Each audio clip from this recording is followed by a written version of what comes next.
우려로 급락한 우량주, 특히 빅테크나 성장주가 많이 빠졌습니다. 그래서 지금 갖고 계신 분들은 기술주 좀 팔고 현금 좀 들고 있을까요? 이렇게 고민되시는 분들도 많을 것 같아요. 얘기해 보겠습니다. 일단 제가 오늘 대표 주식들 몇 개 얘기하려고 하는데 첫 주부터 나스닥, 기술주 위주로 많이 빠졌습니다. 그래서 경기 민감주, 소위 에너지, 금융주 이런 것들 들고 계신 분들, 배당주 들고 계신 분들은 오히려 수익이 나셨을 거예요. 이번 주 장 좋네? 막 이러실 수도 있어요. 지금 양극화. 기술주가 좋을 때도 있고 또 기술주가 아닌 다른 주식들이 좋을 때도 있고 이렇게 돌고 도는데 막상 또 우리 차례가 오면 또 고통스러운 게 사람의 심리니까 이번 또 조정도 잘 견뎌냈으면 좋겠습니다. 먼저 제가 마소 10% 빠지는 거 흔하지 않다고 말씀드렸는데 기억하실지 모르겠어요. 1년 만이거든요. 이게 마이크로소프트 1년 만에 10% 하락입니다. 그래서 제가 이거 보여드리면 진짜 기가 막히게 마소나 고성장주 이런 것들은 금리에 거의 반대로 움직입니다. 꼭 그런 건 아니지만 금리가 오르면 마소는 떨어지고 금리가 또 오르면 마소도 떨어지고 금리가 또 오르면 반대로 가죠. 지금도 금리가 오르니까 또 마소도 빠지고 빅테크 성장주들 대부분 다 이렇습니다. 그래서 제가 지난주에도 한번 말씀드렸는데 금리가 급등하고 있기 때문에 사람들이 우려를 하고 있기 때문에 일단 빅테크 던지고 있거든요. 결론부터 말씀드려서 좀 조심하시긴 하셔야 될 것 같아요. 그러니까 막 더 급락 안 하더라도 좀 눈치 보면서 횡보하거나 물론 월요일날 막 반등하고 이럴 수 있긴 한데 그래도 조심해서 좀 매수를 천천히 해야 될 것 같아요. 개인적으로는. 이건 개인적인 생각입니다. 물론 마소 정도면 떨어져도 배당받으면서 버틸 수는 있어요. 그래봤자 손실이 크면 더 손해를 보실 수 있으니까 조정을 받긴 받았는데 금리가 좀 진정돼야지. 금리가 지금 1.8 터치했거든요. 이거 되게 높은 수치입니다. 생각보다 지금 2%까지도 가면은 저는 개인적으로 되게 좀 주의해야 될 구간으로 보고 있어서 제가 여러분들하고도 같이 조금 보수적으로 하자고 계속 말씀드릴 수밖에 없을 것 같아요. 잃지 않는 게 더 중요하니까 이러고 다시 올라가주면 땡큐지만 조금 조심해서 올해는 매매를 해야 될 것 같습니다. 작년 2월에서 5월 사이에도 빅테크 기술주들이 금리 상승 구간에 상당히 고전했어요. 다른 영상에서 보여드릴게요. 그래서 지금 마소가 좋은 건 다 아시고 공감하실 수 있지만 이 금리라는 외부 이슈 우려 때문에 단기간 지지부진하거나 추가 조정이 올 수 있다. 그리고 많이 빠진 것도 맞지만 충분히 더 빠질 수 있는 건 염두에 둬야 된다. 이거는 같이 감안했으면 좋겠습니다. 이번 주에 빅테크 중에서 마소가 6.6%.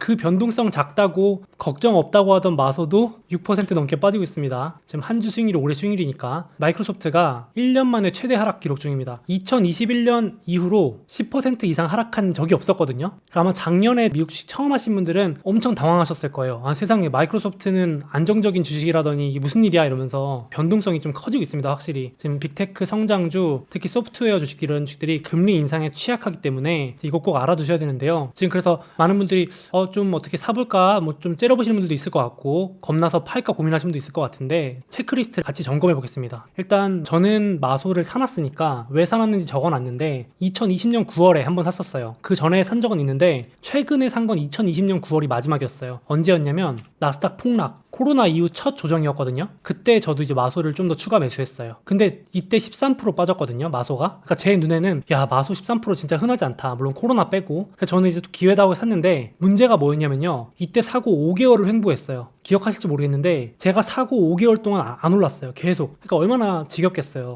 그러니까 사고 이 횡보하거나 조정이 계속 좀 될 수 있다는 거는 염두에 두고 매수를 하셔야 돼요. 항상. 특히 금리 상승 기간 이럴 때는 좀 기술주가 좀 약세를 보이는 경우가 많기 때문에 그나마 이제 저는 마소 사서 배당 받으면서 버텼죠. 지금도 애플 마소는 워낙 좋은 주식이기도 한데 사서 물려도 배당 받으면서 버틸 수가 있습니다. 버티기 전략이 가능해요. 그래서 1년 동안 저한테 매수 찬스를 안 주더라고요. 그러니까 10% 이상 빠져야 저는 매수를 고민해 보는데 근데 이제 2022년 1월 되자마자 이제 또 좋은 찬스가 올 것 같아서 한번 같이 이거 얘기해 볼게요. 마이크로소프트가 최근 10년 동안 매년 얼마나 상승했는지랑 그리고 각 연도별로 최대 얼마나 많이 빠졌는지 최대 변동성을 보여주는 겁니다. 그래서 작년에는 10%도 안 빠졌었고요. 코로나 때 최고 많이 빠진 게 28%. 근데 마소 수익률 정말 대단하죠, 여러분. 10년 동안 마이너스가 한 번도 없습니다. 그래서 만약에 지금 마소가 올해 시작하자마자 마이너스 6.6%인데요. 만약에 마소가 이대로 끝나면 10년 만에 첫 마이너스 수익률이에요. 조금 조심스럽게 말씀드리면 마소가 마이너스로 끝나기 쉽지 않을 것 같은데 어떻게 보실지 모르겠어요. 물론 워낙 많이 올라서 그런 것도 있지만 그리고 2019년에도 7%, 8%, 2018년 금리 인상발 급락기에도 18%. 이렇게 마소는 20% 이상 빠진 적이 거의 없습니다. 10% 이상 빠진 적 그렇게 이제 흔하지 않고요. 이런 지금 상황이고, 그러니까 좀 드문 하락이 또 나왔다. 확실히 지금 기술주 매도세가 강합니다. 좀 던지고 있어요. 뒤에서 보여드릴 건데 그런 상황이고, 전 딱 올해는 무조건 사기 전에 이거 다 체크합니다. 인플레 견딜 수 있는가, 요금 인상 가능한가, 미중 갈등 견딜 수 있는가, 뭐 국가 규제 받는가, 1년 내에 좋은 이슈 존재하는가, 이거 무조건 체크하는데요. 일단 결론부터 말씀드리면 마소는 다 통과입니다. 마소 당장 올해 3월에 오피스 365 가격 25%나 인상합니다. 와, 마소의 주 먹거리 소프트웨어의 가격을 25%나 인상합니다. 이거 이미 발표된 내용이었죠. 제가 영상으로 소개했었는데 이거 아직 실적에 반영도 안 된 내용입니다. 이제부터 실적에 반영되겠죠. 그리고 올해 1분기 내에 국방부 클라우드, 마소 주 먹거리 클라우드 입찰, 신규 먹거리도 예정돼 있습니다. 여기 아마 아마존, 마소, 구글 이런 애들이 같이 입찰할 텐데요. 그리고 마소가 정부랑도 관계가 좋습니다. 국방부뿐만 아니라 미국의 주요 연방 정부 뭐 혹은 기관의 클라우드를 다 아마존하고 나눠서 가져가고 있기 때문에 신규 먹거리도 끄떡없고, 이번에도 발표했지만 2022년에는 역시 메타버스 모멘텀도 있기 때문에 1년 호재가 계속 나오죠. 그래서 제 생각에는 체크리스트 일단 통과입니다. 그리고 가장 좋은 게 마소는 반독점 이슈가 없습니다. 정부가 빅테크 때릴 때 비껴나가죠. 마소는 반독점에 아주 파랗게 질린 기업이어서 반독점이라면 완전히 조심합니다. 그래서 규제가 없고 빅테크 중에서는 규제가 없는, 규제를 피해가는 조심하는 기업이고, 다만 지금 유일하게 리스크가 금리 상승, 그죠? 이겁니다. 지금 금리 상승에 취약한 성장주기 때문에. 그럼에도 불구하고 진짜 마소는 참 저는 개인적으로 너무 좋아하는 주식이에요. 제가 마소로는 손해본 적이 당연히 없어가지고 저한테 수익을 많이 안겨준, 그냥 스트레스 안 준 주식이라서 고마운 주식인데, 더 빠져주면은 완전 찬스 아닌가, 조심스럽게. 이미 채팅창 말씀해주시는데 금리 지금 급등할 땐 좀 지켜보고 있다가요, 금리 좀 진정되거나 급등한 게 좀 가라앉으면 들어가도 괜찮아요. 만약에 좀 타이밍 재실 수 있는 분들은. 자, 그 다음에 QQQ ETF 투자하신 분들 계시죠? 적립식으로도 모으신 분도 있고. 연초부터 나스닥 혼자 뭐 하는 건지 이거 기분 좋게 시작하려고 그랬더니, 이제 나스닥 ETF 보시면 쭉 우상향 했는데 일자로 가는 게 아니라 이렇게 주기적으로 한 번씩 조정을 받잖아요. 그래서 작년 3월, 2021년 3월에도 10% 딱 빠졌었고 지금 7% 정도 빠져있는 상황입니다. 그래서 저는 개인적으로 약간 원칙이 있어요. 여러분들도 혹시 연금 계좌나 자녀분 계좌나 개인 적립식 계좌 있으면 QQQ나 이렇게 나스닥 ETF나 S&P 500 ETF, 물론 뭐 월 적립식으로 그냥 타이밍 안 재고 사도 되는데, 이렇게 좀 많이 빠지기 시작할 때, 이럴 때 주워주면 좋더라고요. 그냥 어차피 단타 칠 주식 아니니까, 미국 시장에 투자하는 거니까. 그래서 만약에 여기도 간만에 7%인데 만약에 혹시나 뭐 그러면 안 되겠지만 10% 넘게 빠지면 제가 이제 자료 공유 드릴 거지만, 그럼 이제 저랑 같이 장기 계좌 열어가지고 여기서 좀 사놔도 되지 않을까. 자주 안 오는 기회가 또 될 수 있을 것 같아요. 그래서 이거 물어보신 분들 많아서 보여드렸고, 일단 나스닥 ETF도 잠깐 공유해 드릴게요. QQQ가 올해 마이너스로 시작하고 있습니다. 세상에 여러분, QQQ 10년 동안 마이너스인 해가 단 한 번, 2018년, 그것도 마이너스 0.1%. 야, 이때 분명히 제가 기억해요. 2016년 이럴 때도 금리 인상한다 그래서 마이너스로 시작했거든요. 연초에. 이때도. 근데 결국 플러스로 마감하더라고요. 그래서 옛날에 그랬으니까 올해도 그럴 것이다가 아니고, 지금 고점 대비 10% 뭐 넘게 빠지고 그러면, 야, 또 연말이 뭐예요? 한 6개월만 있으면 또 그때 살 걸 그랬어요 라는 또 얘기를 하실 수도 있어요. 근데 상반기 지금 조금 계속 변동성이 이어질 것 같긴 합니다. 그래서 같이 좀 너무 조급해하지 마시고 보수적으로 했으면 좋겠습니다. 그래서 시장지수 ETF QQQ도 이렇게 매년 잘 올랐지만 10%대의 조정은 있어 왔다. 그래서 특히 올해 이슈도 많으니까 변동성 유의해서 좀 천천히, 분할 매수를 천천히 하는 것도 방법이고 좀 길게 잡고 나눠서 하는 것도 방법입니다. 참고하시면 좋겠고요. 그 다음에 엔비디아. 엔비디아도 또 회복하는 것 같더니 다시 20% 넘게 하락했어요. 잠깐만 얘기할게요. 혹시 여러분 엔비디아 좀 들고 계신 분들 있나요? 엔비디아? 저는 엔비디아 되게 좋아하는 주식인데, 이번에 사실 금리 인상 이슈 때문에 이런 좋은 뉴스들이 다 묻혔어요. 진짜 중요한 발표들이 많이 나왔거든요. 그래서 같이 공부는 해놓고 매매는 또 천천히 좀 차분하게 했으면 좋겠습니다. 일단은 제가 이번에 느낀 거는, 야, 진짜 엔비디아는 이제 거의 소프트웨어 기업이다, 이런 생각이 들더라고요. 엔비디아가 자율주행차 플랫폼 소프트웨어도 발표한 건데, 여기 아시는 브랜드 있어요? 중국 유명한 자동차들이거든요. 니오, 샤오펑 들어보셨죠? 리 오토, 여기 폴스타라고 해서 유럽 거죠. 이런 전기차, 여기 사진도 없는 수많은 전기차 기업들이 다 엔비디아의 반도체만 쓰는 게 아니고 소프트웨어까지 쓰는 겁니다. 발표를 했어요. 야, 이게 이름이 엔비디아 드라이브 하이페리온이라는 자율주행 플랫폼입니다. 니오가 뜰지, 샤오펑이 뜰지, 미국에도 루시드가 뜰지, 리비안이 뜰지, 테슬라가 뜰지, 포드, GM이 뜰지, 또 다른 자율주행 트럭이 뜰지, 뭐가 뜰지 모르겠는데, 거기 대부분, 물론 다 들어가는 건 아니지만 이 엔비디아가 만드는 반도체도 들어가지만 이 플랫폼도 다 쓰게 된다는 겁니다. 그렇게 보면 또 다르지 않나. 그래서 조금 더 부연 설명해보면, 이 엔비디아가 이번에 발표한 플랫폼, 기반으로 자율주행차를 개발하는데 자동차 기업뿐만 아니라 GM이 인수했던 크루즈, 죽스, 이거 아마존이 인수한 자율주행 기업일 거예요. 디디, 이거 중국판 우버라고 불리는 거죠. 로보택시 서비스 업체, 볼보, 미국에서 요즘 핫한 자율주행 트럭 회사인 이런 스타트업, 여기도 엔비디아 거 쓰겠다고 발표했고. 근데 이거 왜 하냐? 보통 현대차나 테슬라 같이 자체적으로 개발하면 돈이 많이 드니까 이런 스타트업이나 당장 돈이 많이 없는 회사들은 이제 여기다가 엔비디아 거 갖다 쓰는 거죠. 야, 이거 보면서 진짜 엔비디아는 제가 좋아하는 아무나 이겨라, 뒤에서 탁탁탁 도와주는, 그렇죠? 경쟁이 치열한 시장에서도 뒤에서 돈 버는 비즈니스 모델, 사업 모델을 계속 가져가는 것 같아서 떨어져도 마음이 덜 불안한 기업입니다. 그리고 이번에 CES에서도 또 발표한 게, 야, 엔비디아는 제가 거의 사기에 가까운 기업이라고 느끼는 게 미래 기술에 다 발을 걸쳐놨거든요. 자율주행하고 메타버스, 이 두 가지 키워드가 이번에 이 CES의 두 개 키워드였는데, 이번에도 메타버스 관련해서 엔비디아 옴니버스라는 또 플랫폼도 공개했습니다. 야, 이거 보면서 엔비디아가 다 빨아먹겠는데 싶더라고요. 젠슨왕이 머리 아프게 뭘 고민해 이러면서 우리 거 다 쓰는데 이렇게 하는 거죠. 그래서 개발자, 컨텐츠 제작자가 요거 써가지고 컨텐츠 제작할 수 있게 해주고, 시뮬레이션 할 수 있게 해주고, 3D 건물 제작할 수 있게 해주고, 자율주행 솔루션 개발도 다 여기서 하라고 소프트웨어까지 제공하는 겁니다. 이제 옛날에 그냥 단순히 반도체만 팔았는데, 야, 이렇게 하면 생태계가 꼭 애플처럼 엔비디아 생태계에서 놀아라 이렇게 하는 것 같아요. 그래서 안 그래도 지금도 돈 잘 버는데 향후 미래 먹거리까지도 선점하고 있구나, 이 생각이, 이거는 뭐 말만 하는 게 아니고 진짜 일어나고 있는 일이잖아요, 그렇죠? 그래서 실적하고도 연결되니까 정말 대단한 것 같아요. 제가 좀 좋게 보는 기업이고요, 장기적으로도. 그럼에도 공부는 미리 해놓고 매매는 조금 차분하게 하자라고 말씀을 자꾸 드리고 싶어요. 그래서 지금도 보시면 엔비디아가 작년에만 120% 올랐다가 급등했다가 가열을 시키고 있거든요. 그러니까 지금 특히나 금리 상승 때문에 조정을 심하게 받고 있는데 좀 과열이 시킬 필요가 있으니까 너무 조급하게는 안 사셔도 괜찮지 않을까. 아, 소목님, 저는 그냥 무조건 사 모을래요 하시면 상관없는데 조금 천천히, 생각보다 한번 참았다가 사도 될 정도로 조금 과열이 돼 있는 상태니까 좀 천천히 사셔도 될 것 같아요. 공부는 같이 미리 해놨다가, 그래서 급등 후에 조정받는 중이다. 근데 엔비디아 보시면요, 여러분, 상상을 초월합니다. 2021년에 125%, 2020년에 122%. 야, 이거 두 배, 그죠? 76% 세상에. 대신 이렇게 빨리 성장하기 때문에 연평균 30% 평균 성장하는 걸로 주목받고 있기 때문에요. 여기 보시면 변동성이 엄청 심합니다. 이게 얼마나 빠질 수 있느냐를 보여주는 건데요. 작년에도 20% 이상, 코로나 때 37%, 19년에 30%, 2018년에 56%. 와, 이때 저 들고 있었는데, 이때 진짜 저 그냥 주식이 사라지는 줄 알았어요. 이때 엔비디아 들고 있었는데 진짜 고통스러웠습니다. 진짜 무슨 잡주 들고 있는 것도 아니었는데 진짜 힘들었는데, 아무튼 갑자기 기억이 나네요.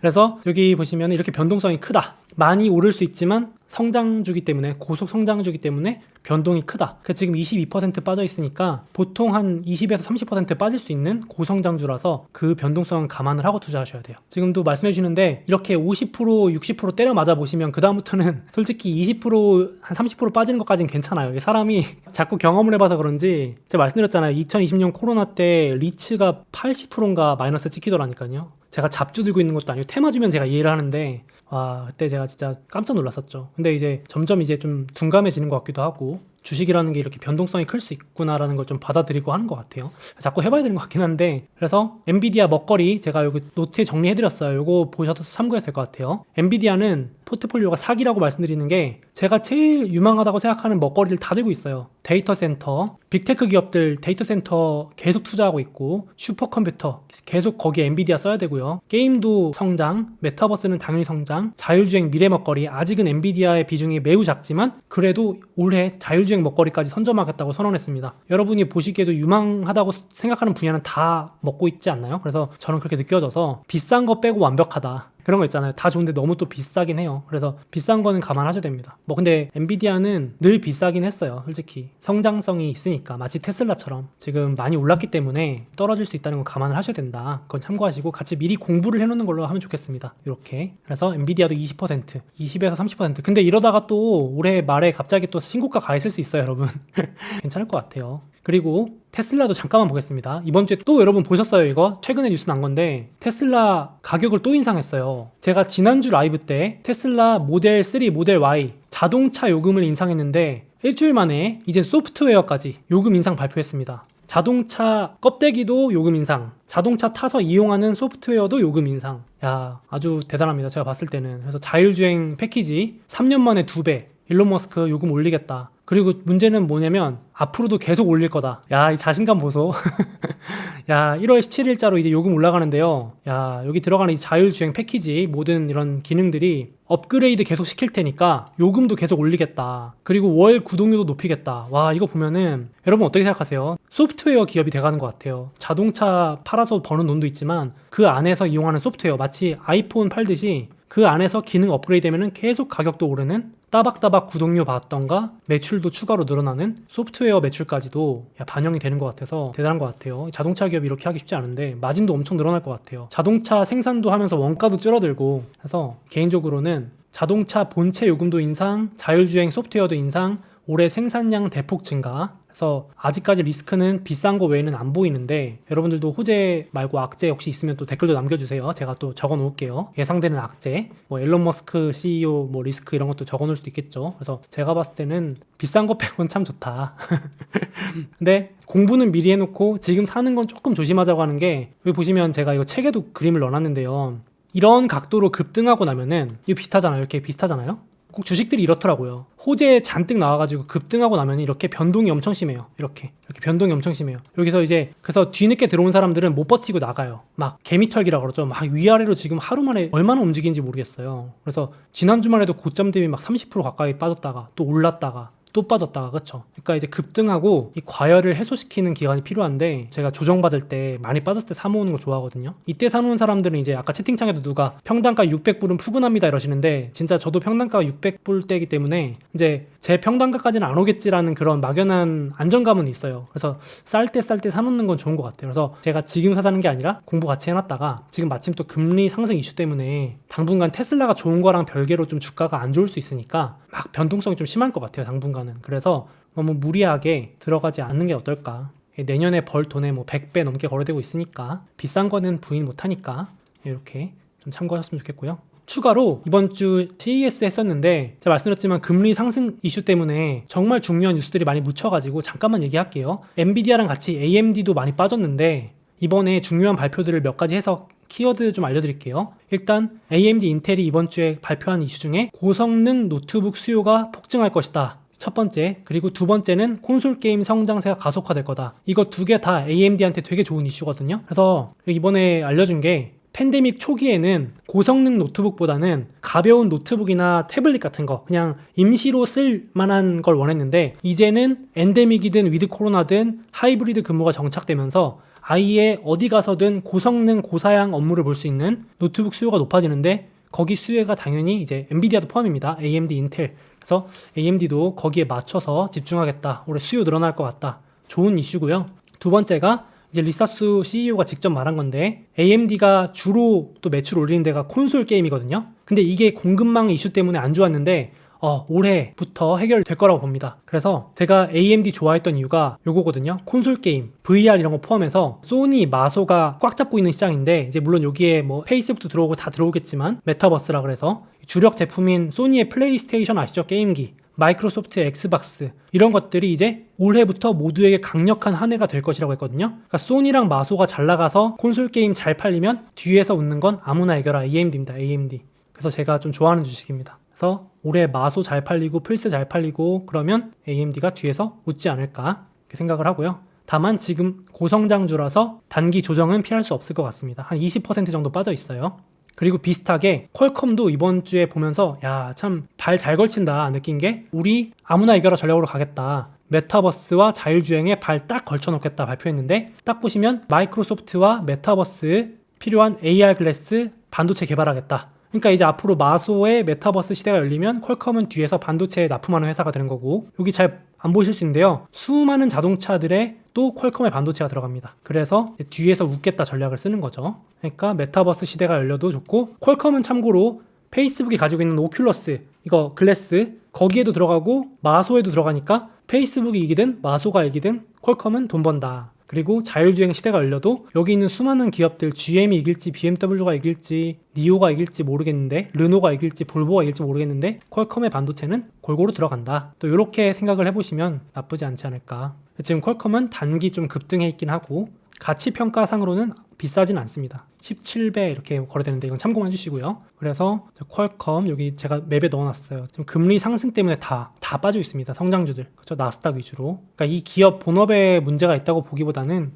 지금 외부 환경 이슈니까 차분하게 잘 공부해놨다가 좋은 기업은 조금 비중을 늘린다 생각하면 어떨까 싶어요. 나중에 또 회복해 있으면 더 사놓을 걸 이 생각 막 들거든요. 아 이거밖에 못 모았나 막 이러면서 그냥 그렇게 조금 생각해 보시면 어떨까. 그래서 이번 주에 있었던 이슈들은 여기 제가 정리해 드렸어요. 그리고 이게 올해 수익률이거든요. 빅테크, 반도체, 고성장주들은 마이너스인데 딱 기가 막히게 여기 가치주, 금융주, 자동차 중에서도 올드 자동차, 테슬라 말고 포드, GM 세상에 연초부터 달립니다. 저 포드 급등하는 거 보고 깜짝 놀랐는데요. 네, 이런 것들은 가치주라고 불리죠. 이제 전통 기업, 올드 기업이 들어가니까 세상에 그 재미없던 통신주들도 스멀스멀 오르더라고요. 그렇죠? AT&T, 버라이즌, 그리고 드디어 이제 디즈니가 좀 반등을 하는지 이렇게 재미없었던 주식들, 혹은 성장주에 비해서 조금 눌려있던 가치주들이 올해 스타트를 먼저 좀 끊고 있습니다. 그래서 지금 채팅창에도 올해는 가치주가 좀 더 낫지 않겠냐라는 분들도 있고, 또 이제 그건 연말 가봐야 아니까요. 이제 참고로 여러분 작년에도 연초에 가치주의 시대 온다 그랬어요. 또 몰라요. 사실 저도 모르겠죠. 저도 확언할 수는 없는데 작년에도 연초에 금리 상승할 때 성장주 다 끝났다 그랬어요. 기억하실지 모르겠는데 또 몰라요. 왜냐면 또 어떤 이슈가 있을지 모르니까. 작년에도 코로나 종식된다 그랬는데 결국 올해까지 되도록 안 끝나고 변이 바이러스만 몇 개가 나는지 모르겠습니다. 그래서 적절한 또 분산도 해줄 수 있고, 제가 봤을 때는 지금 금리 상승하는 거 좀 이슈 봐가면서 만약에 이런 빅테크나 성장주 좀 부족하게 주우신 분들은 비중 늘리는 기회를 삼으면 어떨까. 조금 천천히 하셔도 좋을 것 같아요. 개인적으로. 막 급등한다고 따라 들어갈 필요 없을 것 같아요. 네, 이건 다이어리 참고해 주시고요. 요거 체크 제가 계속 보여드릴 겁니다. 당분간 어쩔 수 없어요. 작년 2월에서 5월 달도 나스닥이 엄청 빌빌댔었거든요. 이때 전부 다 기술주 안 사고 다 에너지, 가치주, 금융주 갔었어요. 정확히 기억합니다. 작년 초에도 포드, GM이 난리 났었거든요. 그래서 또 어떻게 될지 몰라요. 그래서 이거 참고하시고, 그리고 돌아오는 주부터 실적 발표가 시작됩니다. 항상 항공주, 금융주부터 실적 발표 시작하거든요. 그래서 델타, JP모건부터 해서 1월 말에 빅테크 이런 것들 실적 나옵니다. 이제 그래서 만약에 지금 돌아오는 주 기술주 계속 빠져서 심하게 빠졌다. 이거 실적 대비 너무 많이 빠진 것 같은데, 그러면 그 전에 미리 사놓는 것도 방법일 수 있습니다. 마소 같은 경우는 실적이 안 나올 건덕지가 별로 안 보이는데 진짜 많이 빠지면, 만약에 더 빠지면은 또 실적 발표 이후에 또 오를 수도 있거든요. 그래서 이건 참고하시면 좋겠습니다. 자, 이건 업데이트 해드릴게요. 테슬라도 1월 27일, 마소 26일 뭐 이렇게 1월달, 2월달 실적 발표 있습니다. 참고로 1월 중순부터 2월 중순까지 실적 발표입니다. 이건 참고해 주시고요. 여러분, 새롭게 투자 다이어리가 나와서 소개 잠깐 드리겠습니다. 여기 실물 버전하고 디지털 버전 있는데요. 제가 앞으로도 라이브에서 계속 보여드릴 거지만 제가 실제로 투자하면서 꼭 필요했던 템플릿 위주로 만들어서 넣었습니다. 어떤 주식 고르는지, 매수 전, 매도 전 체크리스트, 애플 왜 샀는지, 떨어질 때마다 이슈 기록해 놓기, 언제 팔지, 이런 기준들도 같이 한번 적어보면 좋을 것 같고요. 또 매매하면서 배운 것들 기록할 수 있는 공간도 만들어 놨고요. 하락장이나 조정장, 내가 가진 주식들 떨어졌을 때 또 멘탈 관리하는 마인드 노트, 호재, 악재 정리할 수 있는 공간 다양하게 구성을 해놨습니다. 이런 식으로 또 함께 같이 기록하면서 투자 성과도 높였으면 좋겠습니다. 그래서 이 다이어리는 소수박스.com 들어오시면 디지털 버전, 실물 버전 구매하실 수 있습니다. 구독자 여러분들 모두 행복 가득한 연말, 또 복 넘치는 새해 연초 되시길 바라겠습니다.